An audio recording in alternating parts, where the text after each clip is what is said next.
Hello everyone, मेरा नाम है अमन श्रीवास्तव और आज मैं आप लोगों को क्लास 11 की बेसिक मैथ बताने जा रहा हूँ जो हर बच्चे को क्लास 11 के जानना चाहिए। सबसे पहले आप लोग ये दो ट्रायंगल ध्यान लीजिए। एक ट्रायंगल ये और एक ट्रायंगल ये ट्रिग्नोमेट्री में बहुत काम आता है। इसको बोलते हैं 37 डिग्री, इसको बोलते हैं 53 डिग्री। 37 आप पहचानेंगे कैसे? छोटे एंगल के सामने छोटा साइड मतलब कि 3, 4, 5 और कहीं भी अगर 53 आ रहा है या आपको ये साइड दिया है तो बड़े के आगे बड़ा साइड, जैसे 4, 3, 5। अगर आपको कहीं भी ये दोनों एंगल दिए हों तो आप इनका साइड निकाल सकते हैं। साइन कॉस, जैसे इसका निकालना है साइन 37, तो आप सीधा लिख सकते हैं sine 37 upon perpendicular upon hypotenuse equal to 3/5। ऐसे ही आप कॉस भी निकाल सकते हैं। कॉस होता है cos 37 होता है बेस अपॉन हाइपोटेनस, हो जाएगा आपका 4/5। इसी तरह से और भी चीज़ें होती हैं जो कि हम लोग को क्लास 11 में बेसिक मैथ में काम आती हैं। जैसे होता है angle in terms of radian, angle in terms of radian. जैसे ये एक आर्क बना है और ये ऊपर इसकी लेंथ है, आर्क की लेंथ L है, रेडियस R है और ये थीटा दिया है। तो थीटा को टर्म्स ऑफ रेडियन में देखना, इन टर्म्स ऑफ रेडियन। तो यहाँ पे हम दो टेबल बनाएंगे, एक लाइन खींचेंगे, यहाँ लिखेंगे रेडियन, यहाँ लिखेंगे डिग्री। तो 2 पाई रेडियन की डिग्री होती है 360 डिग्री। ऐसे इधर हम रख लेंगे पाई, ये होता है 180 डिग्री। ऐसे ही ले लेंगे पाई/2, तो पाई/2 मतलब 180 divide by 2 equal to 90 degree. ऐसे ही हम लोग लिख लेंगे पाई/3 मतलब कि 180 डिवाइड बाई 3 मतलब कि 60 डिग्री। ऐसे ही हमारा आ जाएगा पाई/4 मतलब कि 180 divide by 4 equal to 45 degree. ऐसे ही आ जाएगा पाई/6 इक्वल टू हो जाएगा 180 divide by 6 equal to 30 degree, जो कि सबसे छोटा रेडियन होता है। ऐसे ही करते करते बहुत ढेर सारा जाता है, लेकिन 30 डिग्री से नीचे नहीं जाता और 360 के ऊपर भी बनता है। चलिए अब हम दूसरा चीज़ शुरू करते हैं। जैसे कि अब आपको बताना चाहता हूँ मैं ट्रायग्नोमेट्रिक आइडेंटिटीज़, TRIG, ट्रायग्नोमेट्रिक आइडेंटिटीज़। ट्रायग्नोमेट्रिक आइडेंटिटीज़ का मतलब होता है जो हमेशा ट्रू हो।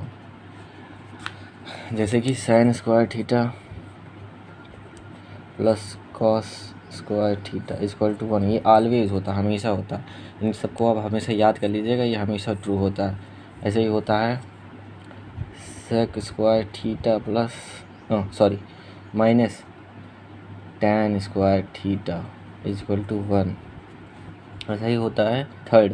तीन आइडेंटिटीज़ टोटल अभी तक पाई गई हैं और तीसरी ये और भी हैं, लेकिन वो आपके इतनी काम नहीं आएंगी। 3 आइडेंटिटीज़ जो है बहुत ही इंपॉर्टेंट है, जैसे cosec square theta minus cot square theta equal to 1।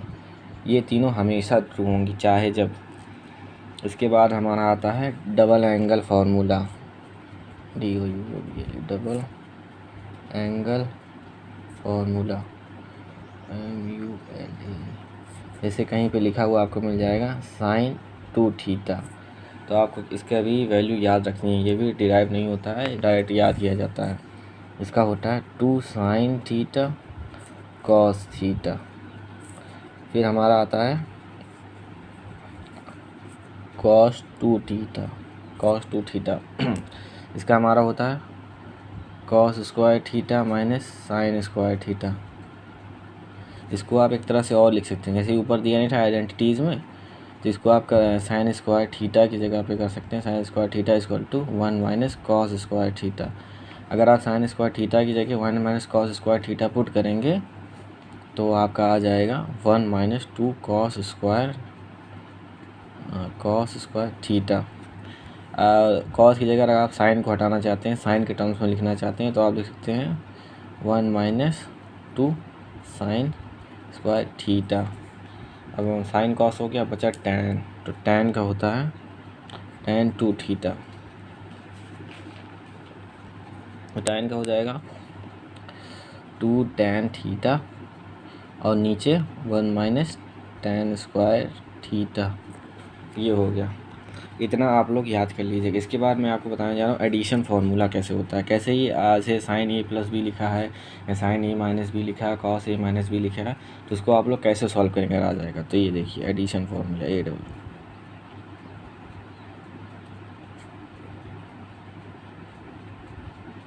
Addition formula जैसे कहीं पे लिखा है साइन ए प्लस बी, तो इसको आप सॉल्व कैसे करेंगे बताते हूँ मैं आपको।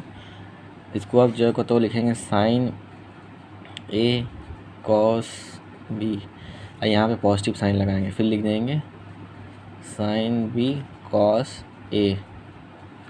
अब इसी का उल्टा साइन ए माइनस बी, साइन ए माइनस बी, पूरा चीज़ सेम रहेगा जैसे आपने ऊपर लिखा वैसे नीचे भी लिखा जाएगा, बस यहाँ पे साइन नेगेटिव आ जाएगा। जैसे मैं आपको लिख के दिखाता हूँ, sine A cos B minus sine B cos ए।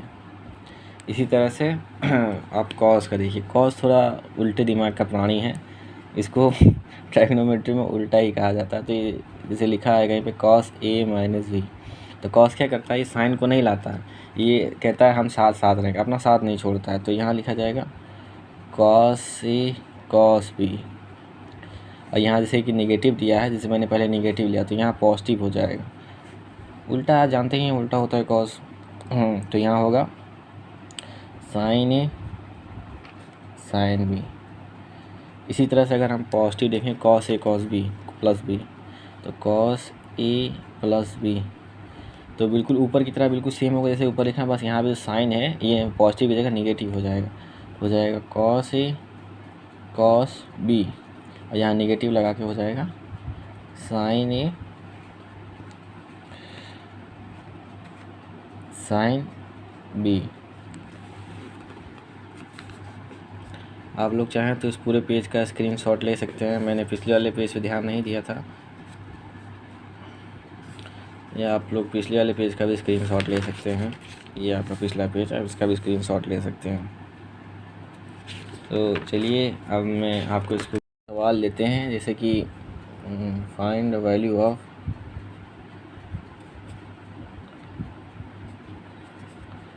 जैसे साइन 15 निकालना है, साइन 15 डिग्री सेल्सियस। अब साइन 15 डिग्री सेल्सियस तो दिया नहीं होता हो, इतना आप याद भी नहीं कर सकते हो, आप इसको फार्मूले से करेंगे। साइन 90 माइनस थीटा के फार्मूला पहले आप लगाएंगे, लिखेंगे sine 45 minus 30। Sine 90 minus theta इसी तरह लिखा जाता है, उसी के टर्म्स में लिखा गया। अब ये हो गया साइन आपका ए साइन ए माइनस बी। अब साइन ए माइनस बी का आपको फार्मूला पता क्या होता है, साइन ए मतलब कि साइन 45 कॉस बी मतलब कॉस 30, और यहाँ माइनस का माइनस लिखा जाएगा। फिर क्या होता है साइन बी साइन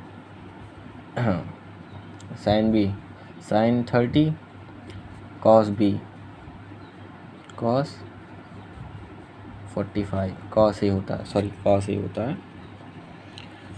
तो साइन 45 की वैल्यू होती है साइन 45 की वैल्यू होती है 1/√2, और cos 30 की वैल्यू होती है √3/2। माइनस का साइन लगेगा, फिर होगा cos 45 की वैल्यू, साइन 30 की वैल्यू होती है 1/2, फिर क्या होती है cos 45 की वैल्यू होगी 1/√2। तो आप यहाँ देखेंगे √2 दोनों का कॉमन एलसीएम है, तो आप यहाँ लिखेंगे 2√2 कॉमन एलसीएम है, और यहाँ क्या है √3 -1, तो हो जाएगा आपका √3 -1, क्योंकि √3 यहाँ u3 यहाँ 1, ये आपका हो जाएगा √3 -1/2√2। ये हो गया आपका answer.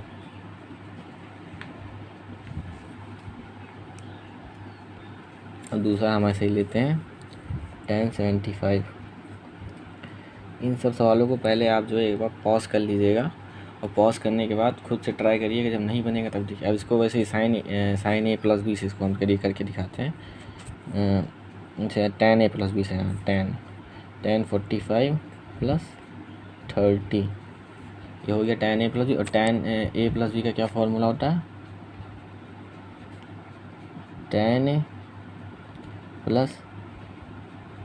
10b upon 1 - 10a 10b, ये होता है 10 का फॉर्मूला। तो ये आपका हो जाएगा 1045 की वैल्यू होती है 1, और प्लस 1030 की वैल्यू होती है 1/√3 अपॉन 1 माइनस 1045 की वैल्यू 1 इंटू 1/1030 की वैल्यू √3। तो ये आपका हो जाएगा तो √3 + 1, √3 + 1 अपॉन √3, और यहाँ आपका हो जाएगा √3 एलसीएम होगा तो √3 - 1/√3। √3 से √3 कट जाएगा तो आपका आंसर आ जाएगा √3 + 1 अपॉन √3 - 1। आप इस पेज का स्क्रीनशॉट ले सकते हैं। आज के लिए बस इतना ही, और महत्वपूर्ण बात यह है कि ज़्यादा बाहर मत निकलिए, क्योंकि इस समय इंडिया की स्थिति उतनी अच्छी है नहीं। कोविड बहुत तेज़ी से फैल रहा है। अति आवश्यक होने पर ही बाहर निकलिए और मास्क ज़रूर लगाइए। जय हिंद, जय भारत।